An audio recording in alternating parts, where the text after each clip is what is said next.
भक्तवृंदा।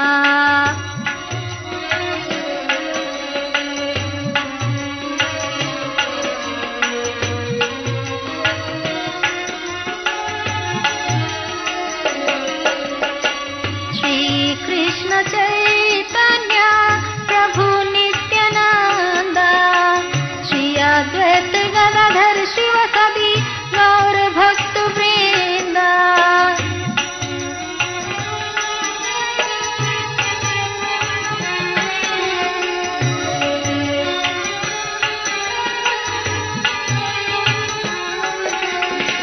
हरे कृष्ण कृष्ण कृष्ण हरे हरे, हरे राम राम राम हरे हरे।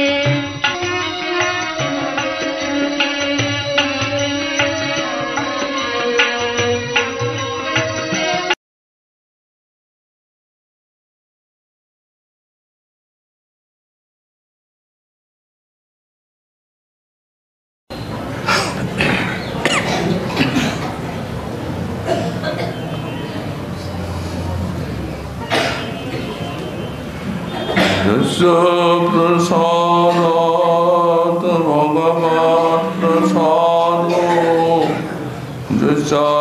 प्रसादान्न गति कुतोऽपि, ध्यायुं स्तुवंस्तस्य यशस्त्रिसन्ध्यं, वन्दे गुरो श्रीचरणारविन्दम्। आजानुलम्बितभुजौ कनकावदात, संकीर्तनैकपितरौ कमलायताक्षौ, विश्वम्भरौ द्विजवरौ जुगधर्मपालौ, वन्दे जगत्प्रियकरौ करुणावतारौ। नमस्त्रिकालसत्याय जगन्नाथसुताय च, सविताय सपुत्राय सकलत्राय ते नमः।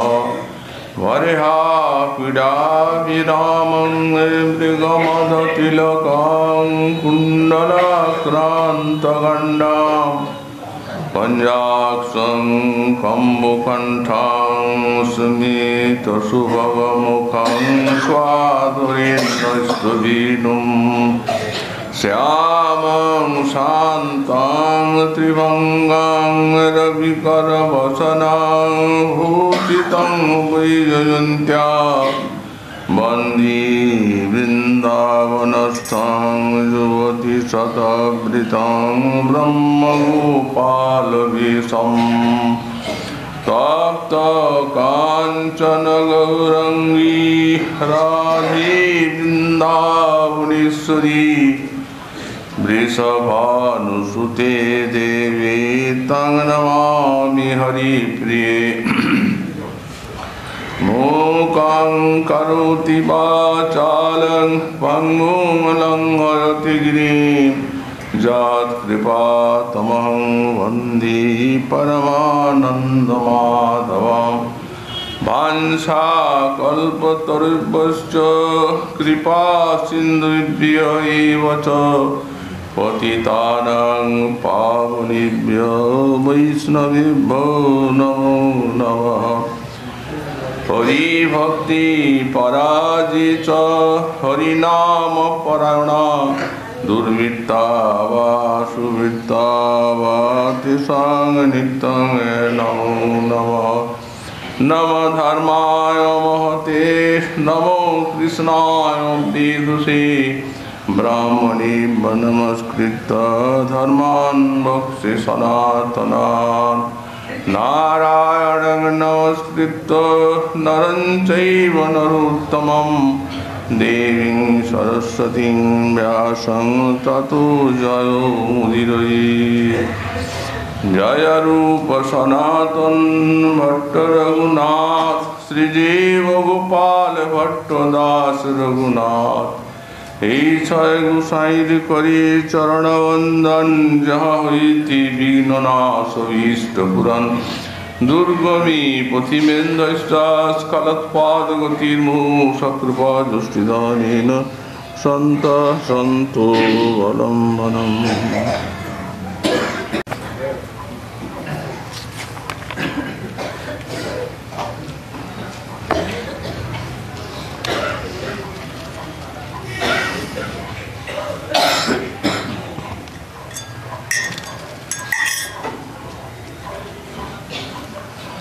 রাধা পাদ সরোজ ভক্তি মচলাম উদ্ভীক্ষ নিষ্কৈতবাং, প্রীতা স্বং ভজতুপি নির্ভর মহাপ্রেম্নাধিকং সর্বসহ। আলিঙ্গত্যথ চুম্বতি সবদনাৎ তাম্বূলমশ্চির্পয়েৎ, কণ্ঠে স্বাং বনমালিকামপি মম নশ্যেৎ কদা মোহনঃ। কলিযুগ পাবন अवतार শ্রী শ্রী গৌরাঙ্গ মহাপ্রভুর পরম অন্তরঙ্গ পার্ষদ পরম পূজ্যপাদ শ্রী শ্রীল প্রবোধানন্দ সরস্বতী চরণ, তাঁর শ্রী শ্রী রাধারস সুধানিধি গ্রন্থে 118 সংখ্যক শ্লোকে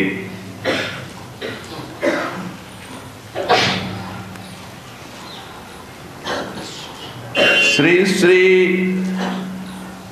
রাধারানীর পাদ পদ্মে ভক্তিনিষ্ঠা প্রার্থনা করতে গিয়ে বললেন, রাধা পাদ সরোজ ভক্তিমচলাম উদ্ভীক্ষ নিষ্কৈতবাম, প্রীতা স্বং ভজতুপি নির্ভর মহাপ্রেম্নাধিকং সর্বসহ।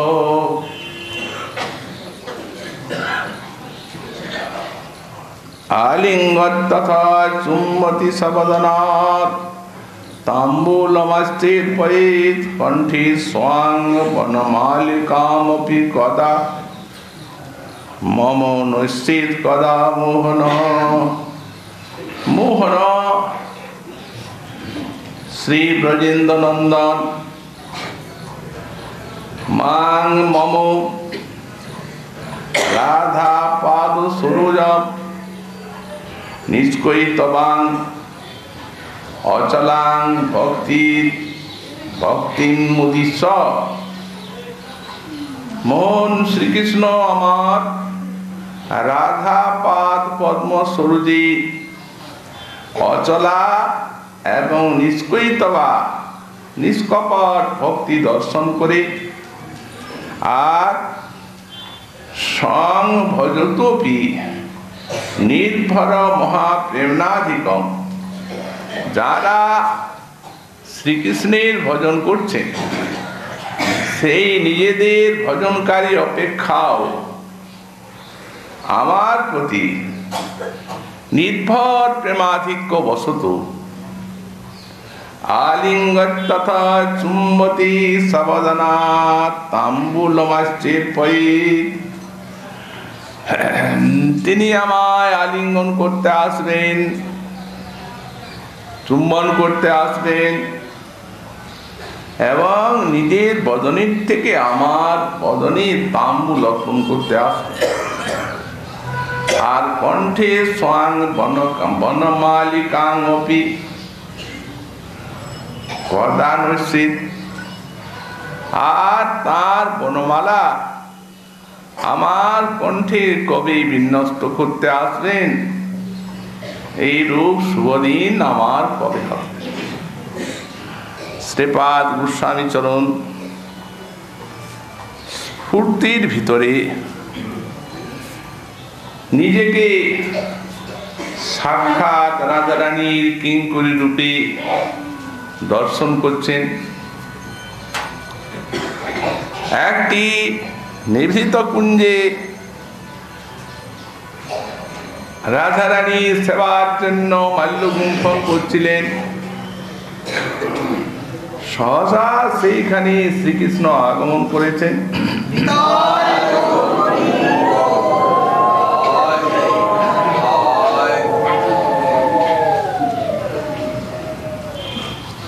আগমন করে আর কিঙ্করীর সহিত মিলনের ইচ্ছা প্রকাশ করেছে। তিনি মোহন, অপার রূপ গুণ লীলা মাধুর্যের কল্লোলিত মহা সিন্ধু। সর্বোপরি অখিল রমণী মোহন, বিশেষত গোপী রঞ্জন গোপী মোহন, কেননা তিনি সাক্ষাৎ শৃঙ্গার, অপ্রাকৃত নবীন মদন।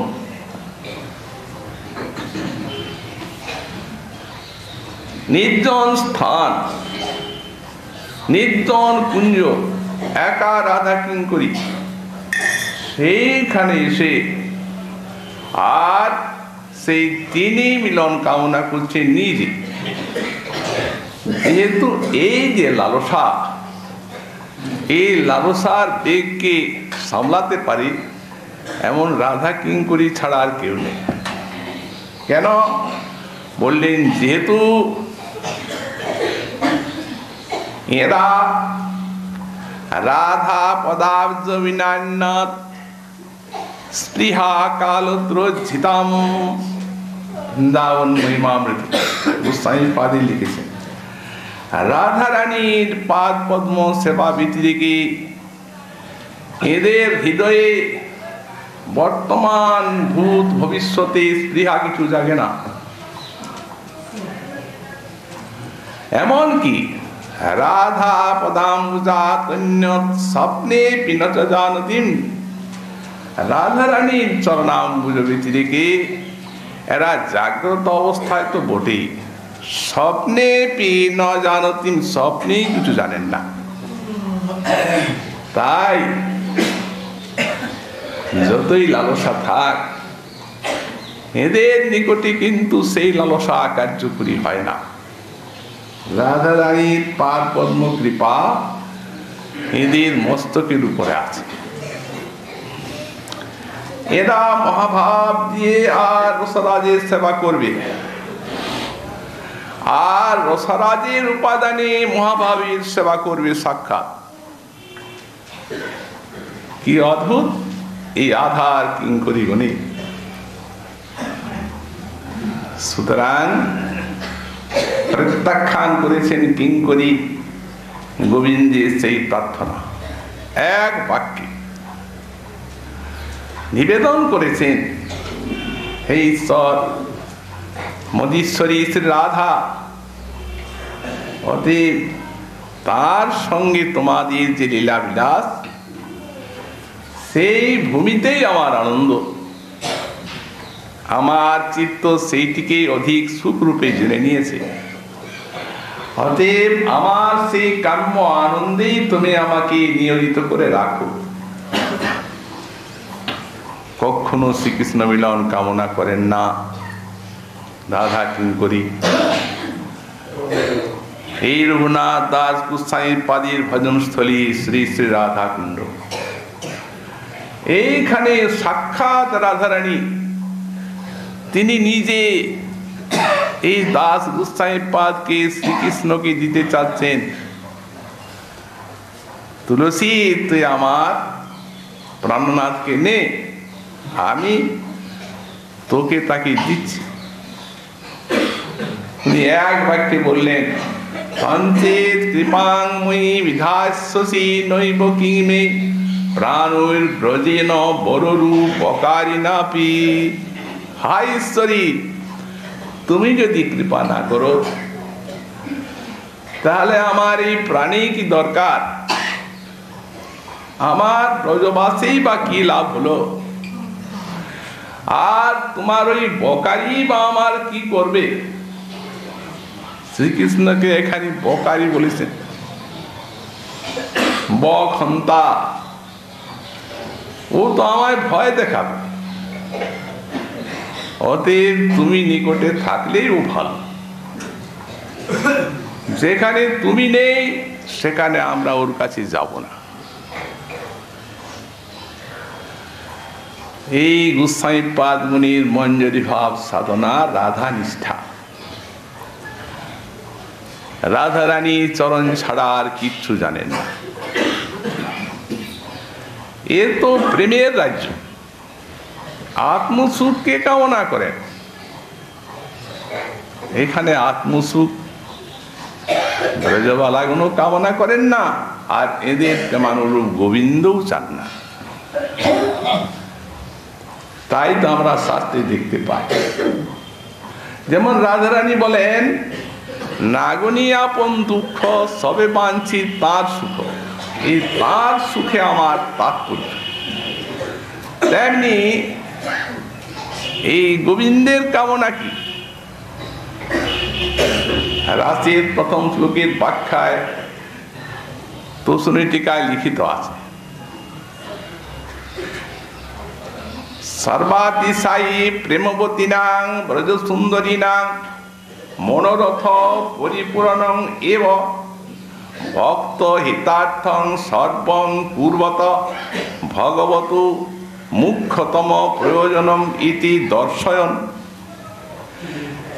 এবং তদেব তস্য মুখ্যতম সুখম ইতি চ প্রকটয়ন। এই রাসলীলার মূল সূত্রটা যা লিখেছে, তা রাসের সারা রাসের মূল সূত্র দিয়ে দিয়েছে। কি আছে এই রাসলীলার মধ্যে? নির্মল আত্মেন্দ্রিয় সুখ বাসনা শূন্য নির্মল প্রেমের লীলা, তাই তো এত শক্তি। বলছেন ভগবান ভক্তের জন্য সবই করেন। এক কথায় ভক্ত বাঞ্ছা পূর্তি বিনা কৃষ্ণের নাহি অন্য কৃত্য। যা করবে তার মূল অনুসন্ধান করলে দেখা যায় ভক্তের বাঞ্ছা পূর্তিরূপ কারণটা নিহিত আছে, এছাড়া ওর ইচ্ছাই জাগবে না। পূর্ণানন্দ সিন্ধু। সুতরাং এই ভক্ত হিতার্থং সর্বং কুর্বত, ভক্তের হিতের জন্য তিনি যে সবই করেন, আর সেই প্রেমের পরাকাষ্ঠা এই ব্রজ সুন্দরী বনে।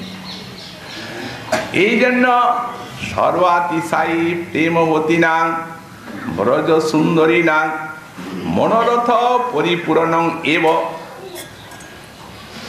ভক্ত হিতার্থং সর্বং কুর্বতু ভগবতু মুখ্যতম প্রয়োজনম।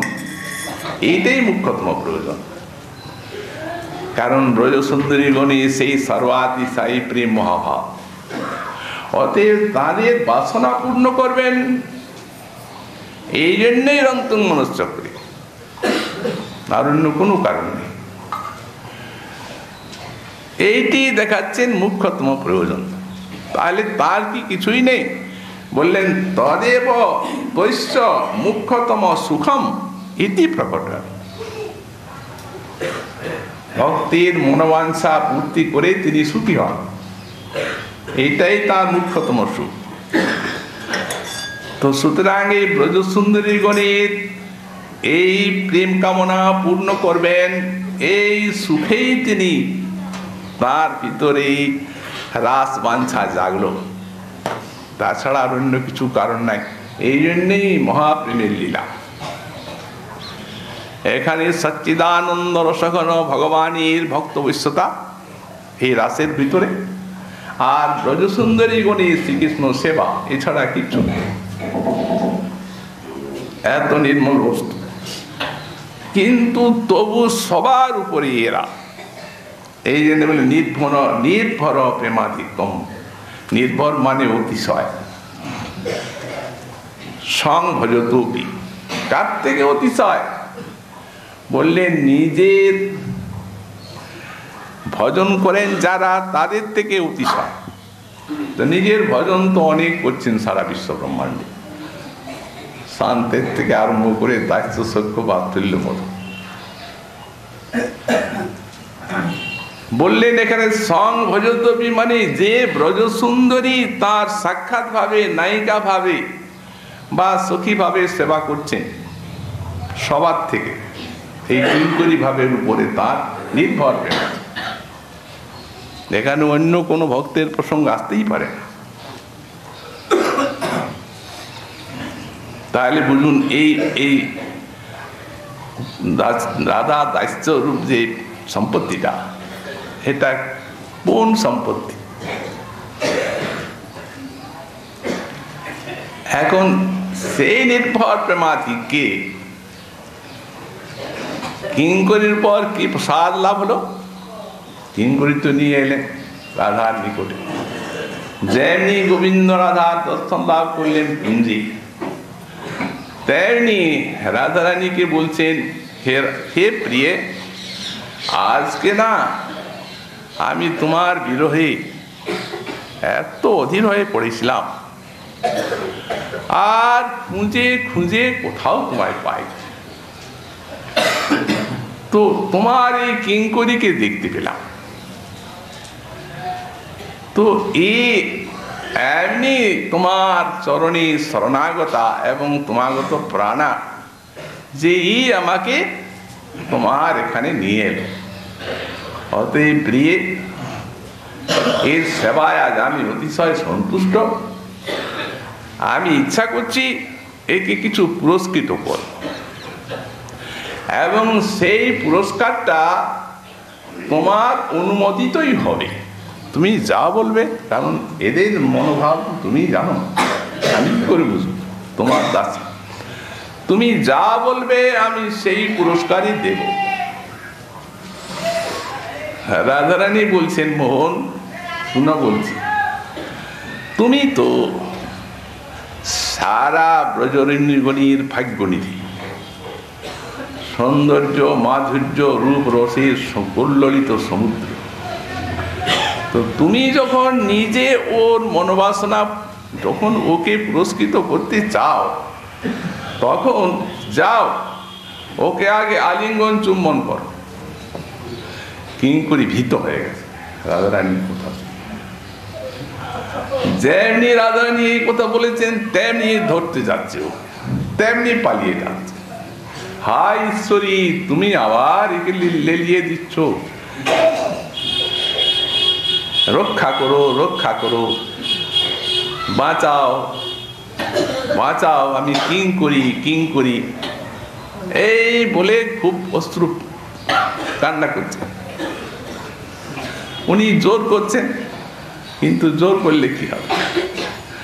অনন্য রাধা পাদ কমল দাস্যৈক রসধি হরে সঙ্গী রঙ্গং কদাপি সময়ে না পিতরতি।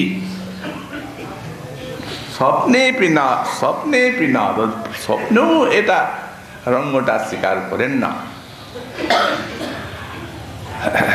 সুতরাং বলাৎ উৎপাসক ভিধি কিমপি আচরতি কা পদশ্রুমেবেতি প্রলপতি মমাত্মা চ হসতি। সেইটা হলো এখানে, ছেড়ে দাও, ছেড়ে দাও, তুমি যে আমার প্রাণীস্থলী ঈশ্বর, এই নিবেদন রাখো, এভাবে করবে না। আপনি কিঙ্করী যখন, কৃষ্ণ যখন বলপূর্বক এই কঞ্চুকাদি ছিন্ন করে কিছু আচরণ করেন, তখন প্রলাপ এরকম করতে থাকে, আর অশ্রু ফেলতে থাকে, আর রক্ষা করো, রক্ষা করো বলতে থাকে। আমি যে দাসী, কিঙ্করী, এমন কেন করছো? এই যে ভাবটা, কিঙ্করীর এই ভাবটি দেখে মমাত্মা চ হসতি, আমার আত্মা রাধা, উনি হাসতে থাকে, আনন্দ পান, এই ভাব নিষ্ঠা। তারপরে হাসছেন রাধারানী, হাসতে হাসতে বলছেন, দেখো শ্যাম মোহন, তুমি এক কাজ করো, তুমি তোমার বদনের তাম্বুলটা ওর মুখে দাও। তখন উনিও মুখটি ধরে আর তাম্বুল দিতে আসছেন। আমি ওটা নেবে না, কৃষ্ণের তাম্বুল নেবে কেন? ওটা রাধারানীর প্রসাদী হলে তখন যখন শ্রীকৃষ্ণ রাধারানীর বদনে দেবেন, আর রাধারানী যখন কিঙ্করীর দিকে চেয়ে তার চর্বিত তাম্বুল ফেলে দেবেন, তখন সেই টানবে, পুড়িয়ে খা। এইভাবে কেন নেবে? রাধারানী বলছেন, মোহন তোমার বনমালাটা দাও না ওর গলায়। তখন যেমনি বনমালা দিতে যাচ্ছেন কৃষ্ণ, তেমনি এমনি যাতে ভিতরে দিতে না পারে, হাত গুলি উপরের দিকে তুলেছেন। দেবার উপায় নাই, ওটা ওইভাবে স্বীকার করবে না, কারণ রাধা কিঙ্করী।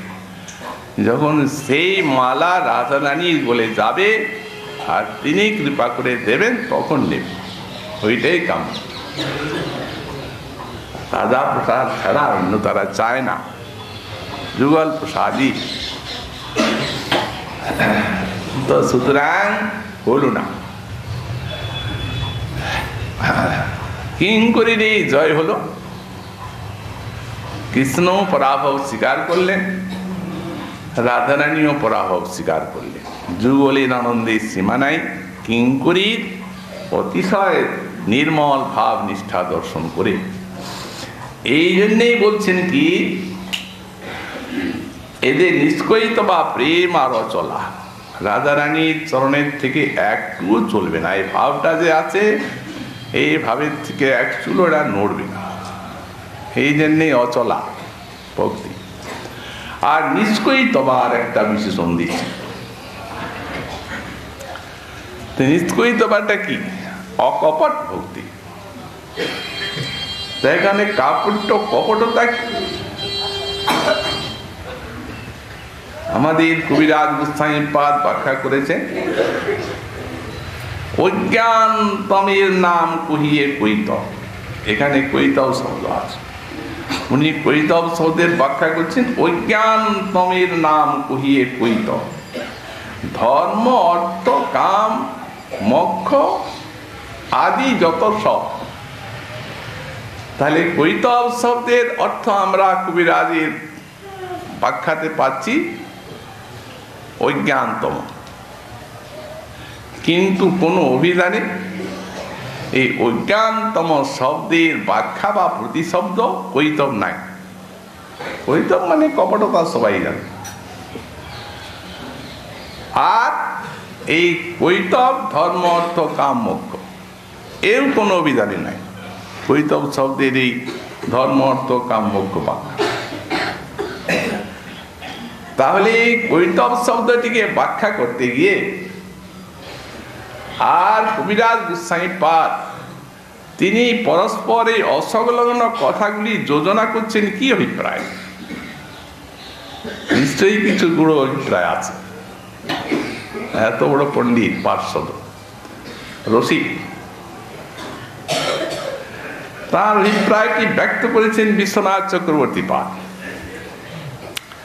উনি বলছেন, এই যে অজ্ঞান তম, অজ্ঞানটিকে তম বলা হচ্ছে। তোমার প্রত্যয় দিয়ে ঘোর অন্ধকার। এই অজ্ঞানটি কি? অনাদিকাল থেকে কৃষ্ণ বহির্মুখ জীব যেদিন গোবিন্দ চরণ ভুলে গেল, সেই দিনই মায়া তাকে ধরল। তো মায়া কি করলো? মায়া তার দুটো বৃত্তি আছে, একটি হচ্ছে আবরিকা আর একটি হচ্ছে বিক্ষেপিকা। তো আবরিকা বৃত্তির দ্বারা তার যে স্বরূপটা, চিদানন্দ স্বরূপ কৃষ্ণনিত্য দাস, সেইটিকে দুটো ঢাকনা দিয়ে দিল। একটি সূক্ষ্ম দেহ আর একটা স্থূল দেহ। মন, বুদ্ধি, চিত্ত, অহংকার ইত্যাদি আরো কয়েকটি সমষ্টি, সূক্ষ্ম দেহ আর এই স্থূল দেহ, দুটো ঢাকা। আর বিক্ষেপিকার একটা বৃত্তি আছে, সেই বৃত্তির দ্বারা জীবের চিত্তটিকে দেহ, দৈহিকাদি বিষয়ে বিক্ষিপ্ত করে, নিজেকে ভুলে গেল। আর গোবিন্দ দাস যে ভুললো, সে তো প্রথমেই ভুলেছে, যার ফলে এই দণ্ড মায়া। তো চক্রবর্তী পাদ বলছেন এই যে অজ্ঞান এটিকে তম বলা হচ্ছে, ঘোর অন্ধকার, তমট প্রত্যয়। তো ঘোর অন্ধকারে মানুষ অন্যকে তো দেখতে পাই না, নিজের শরীরটাকেও দেখতে পায় না। তো তেমনি এই মায়ামুগ্ধ জীবের সেই অবস্থা, নিজেকেই দেখছে না আমি কে, তো আর গোবিন্দকে কি দেখবে? তো সুতরাং এই অজ্ঞান অন্ধকারে মজে গেছে। এই যেদিনের থেকে অন্ধকারে মজে আর এই দেহকে আমি বলেছে, দৈহিকাদিকে আমার, সেদিনের থেকে ওই যে ভিতরে যে বাসনাটা আছে, একটা কামনা আসতে দিয়ে তখন জড় কামনা এসে গেছে, এই সংসার ভোগ করে বেড়াচ্ছে। অতএব কৃষ্ণ নিত্য দাস জীব কৃষ্ণ সেবা যখন ভুলেছে আর এই দেহদৈহিকাদি সুখে যখন মগ্ন হয়েছে, তখন নিত্যই নিজের প্রভুকে ফাঁকি দিচ্ছে। যে সেবক প্রভুর সেবা করে না, সে প্রভুকে কি ফাঁকি দেয় না? তো এই তো তার কপটতা।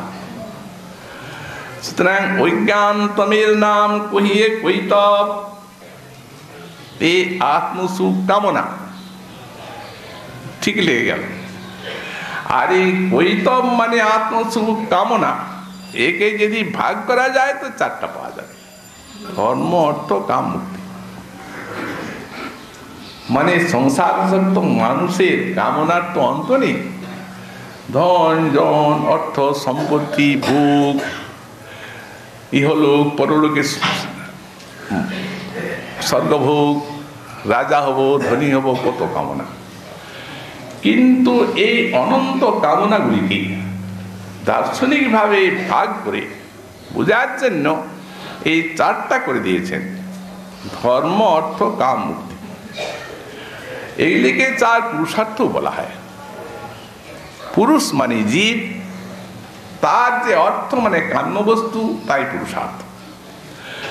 তো এটি এইরকম এগুলির বিন্যাস নয়, ধর্ম, অর্থ, কাম, মুক্তি নয়। এগুলির বিন্যাস হচ্ছে কাম, অর্থ, ধর্ম আর মুক্তি। প্রথম পুরুষার্থ হচ্ছে কাম, তারপরে হচ্ছে অর্থ, তারপরে হচ্ছে ধর্ম, তারপরে হচ্ছে মুক্তি। কিন্তু এগুলিকে এইভাবে বিন্যাস করলেন কেন শাস্ত্র মহাজন? আগে ধর্ম দিলেন কেন? বললেন সংসারী যে ভোগ করছে করুক, কিন্তু এই ধর্মটাকে অবলম্বন করে করুক। এই দান, দয়া, সত্য, অহিংসা, অস্তেয় যদি এইগুলিকে অবলম্বন করে করতে থাকে, ভালো কাজের ভিতরে হোক, তাহলে কোনোদিন হয়তো ভক্তির যে কারণ মহৎ কৃপা তাদের উপরে পড়তেও পারে।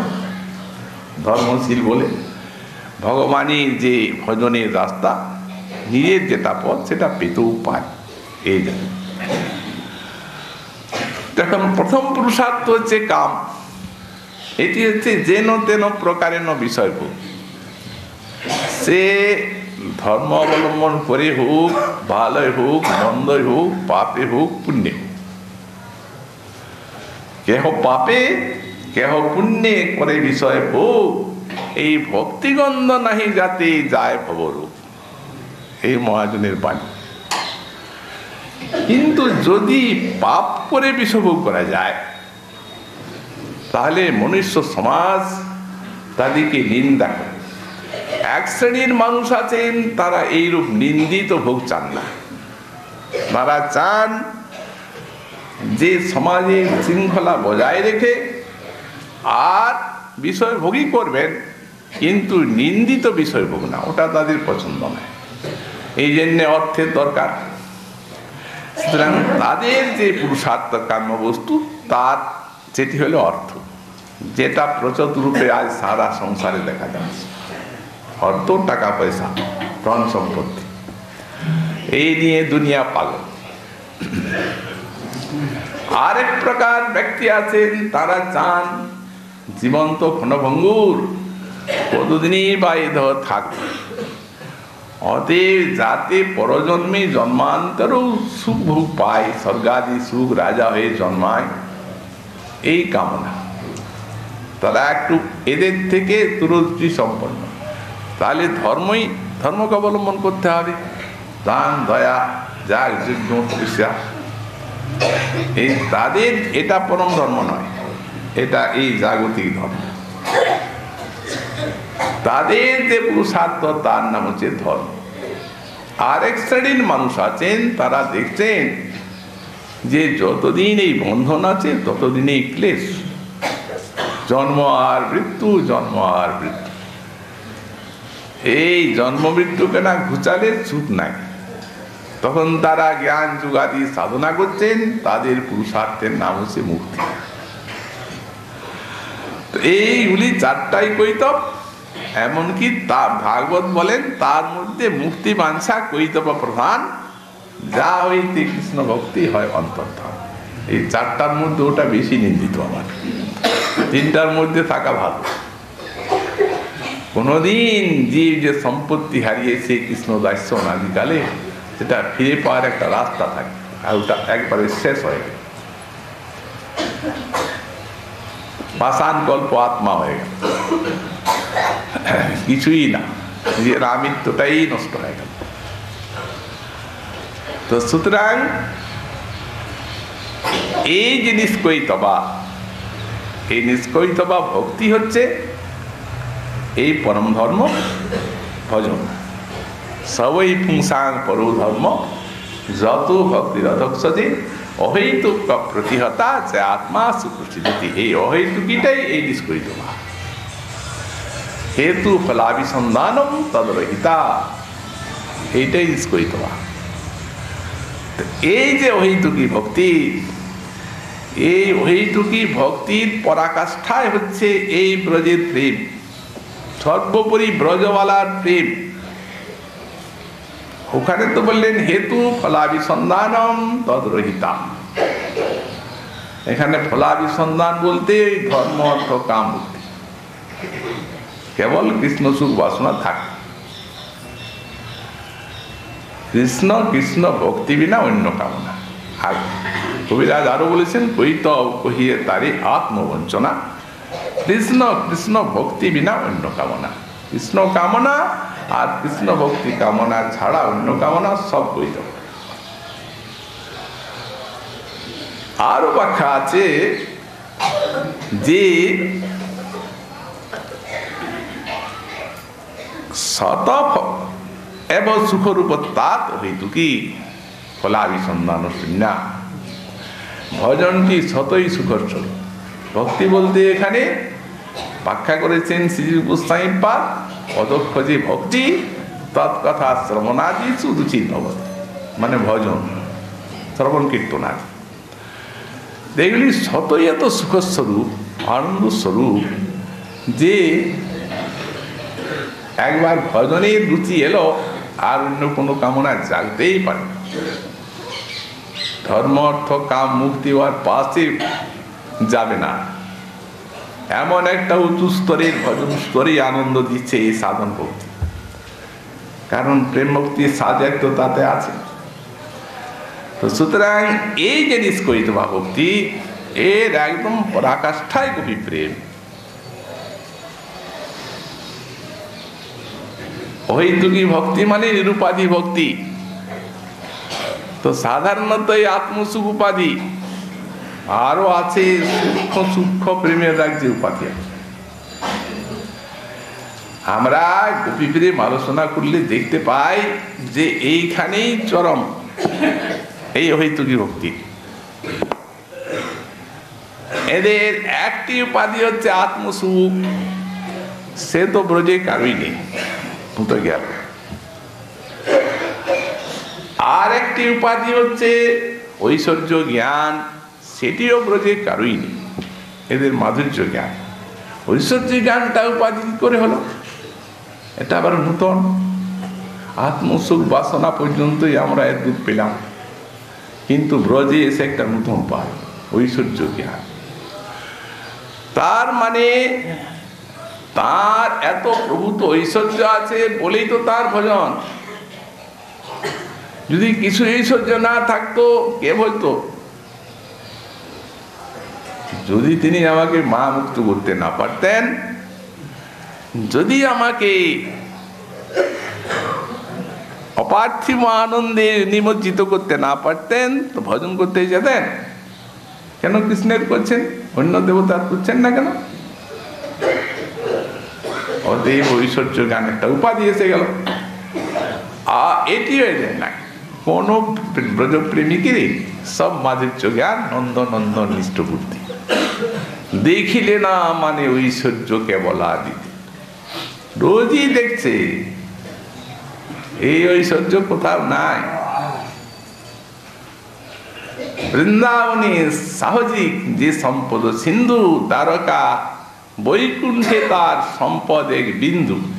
এখানে যদি ঐশ্বর্য সিন্ধু হয়, তো দ্বারকা বৈকুণ্ঠে বিন্দু হবে। তাহলে বুঝুন কি ঐশ্বর্য এখানে আছে।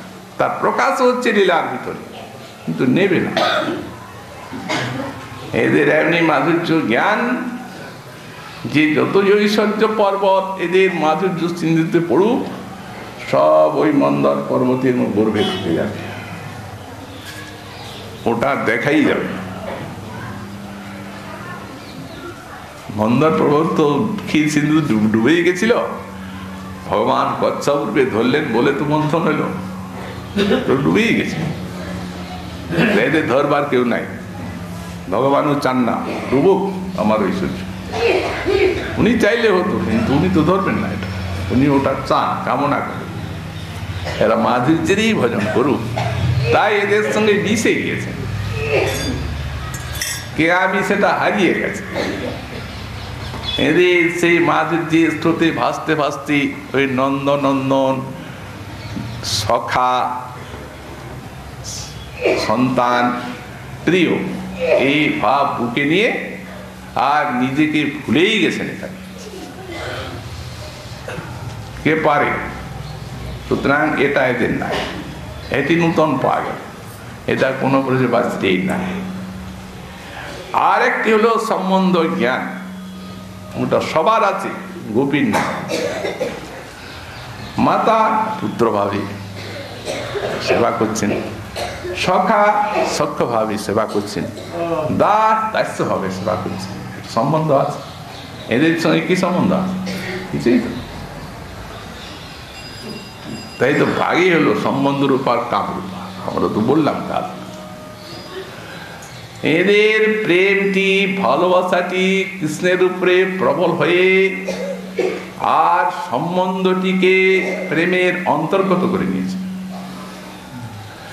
সম্বন্ধানুরূপ প্রেম নয়, প্রেমানুরূপ সম্বন্ধ প্রিয়তম। এদের সঙ্গে তো বিয়ে হয়নি কৃষ্ণের, অনুরাগের ভজন। তো সুতরাং গোপীগণের এটি উনি।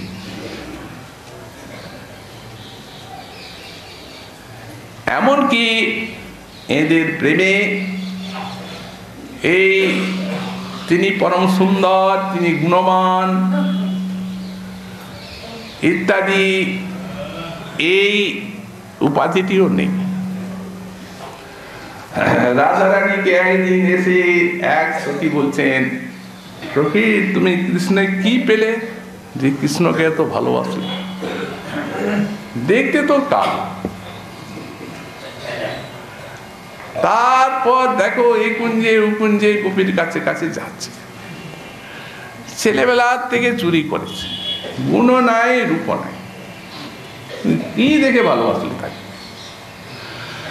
উনি বলছেন অসুন্দর সুন্দর শেখর বা গুণবিহীন গুণিনাং বড়বা দেশি মহিষ্যাত করুণাম বুধির বা শ্যাময়ে সয়ে বাদ্যগতি মমায়ম।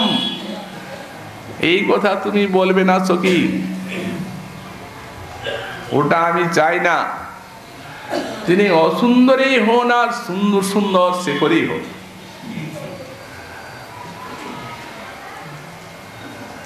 তিনি মহাগুণবান গুণের সিন্ধুই হন আর গুণবিহীনই হন, গুণবিহীন ও গুণিনাং বড়বা। তুমি বলছো তোমাকে তিনি তো ভালোবাসেন না, এই গোপী ও গোপী সব কুঞ্জে যান। তো দেশি মহিষ্যাত করুণাম বুধির বা, তিনি আমার প্রতি বিদ্বেষী হন আর করুণা সাগরী হন। স্বাম সয়বাদ্য গতির মায়ম, স্বামী আমার একমাত্র গতি, আমি আর কিছু চাই না। এই তো কোন গুণের অপেক্ষা নেই, সুন্দরাদি সৌন্দর্যাদির অপেক্ষা নেই, বিদ্বেষ করবেন না ভালোবাসবেন তার অপেক্ষা নেই, সাহজিক প্রীতি,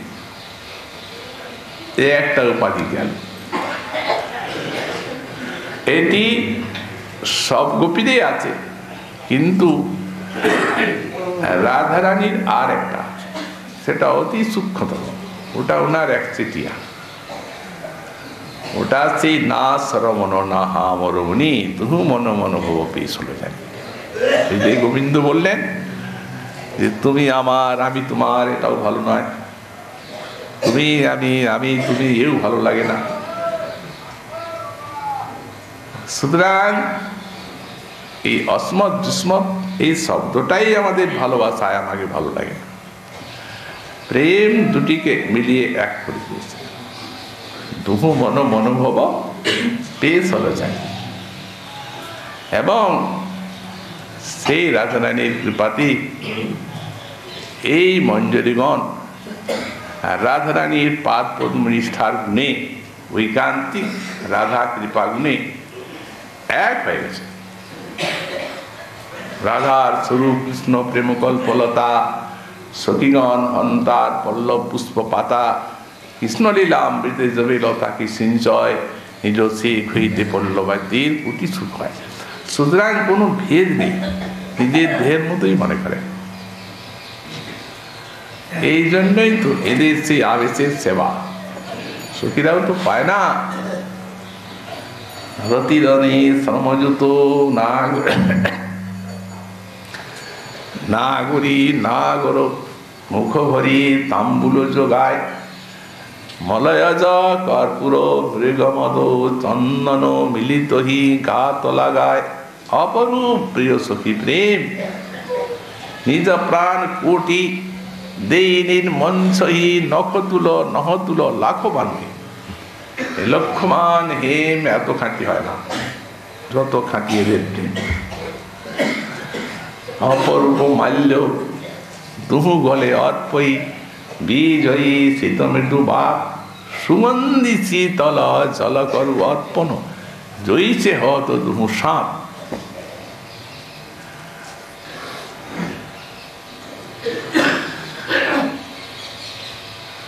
তুমুক চরণ মৃদু সম্বাহন করি শ্রম করলহি দূর, ইঙ্গিতে শয়ন করল দুহু সখীগণ সবহু মনোরথপুর।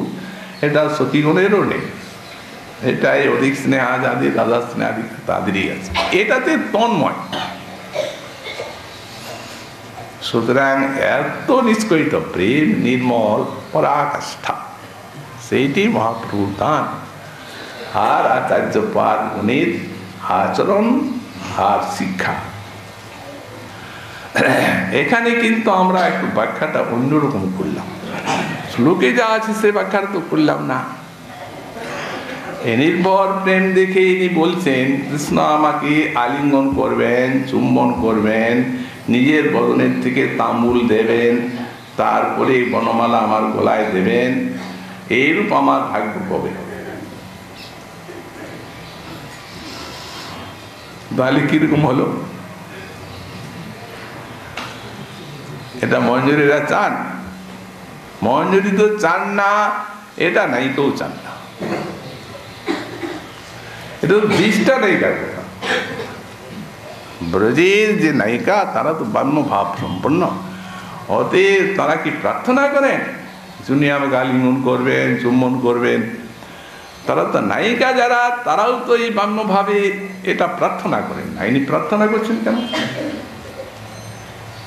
একটা সমস্যা আছে এই শ্লোকের। আসলে এই উক্তিটা হচ্ছে সাধব দশা।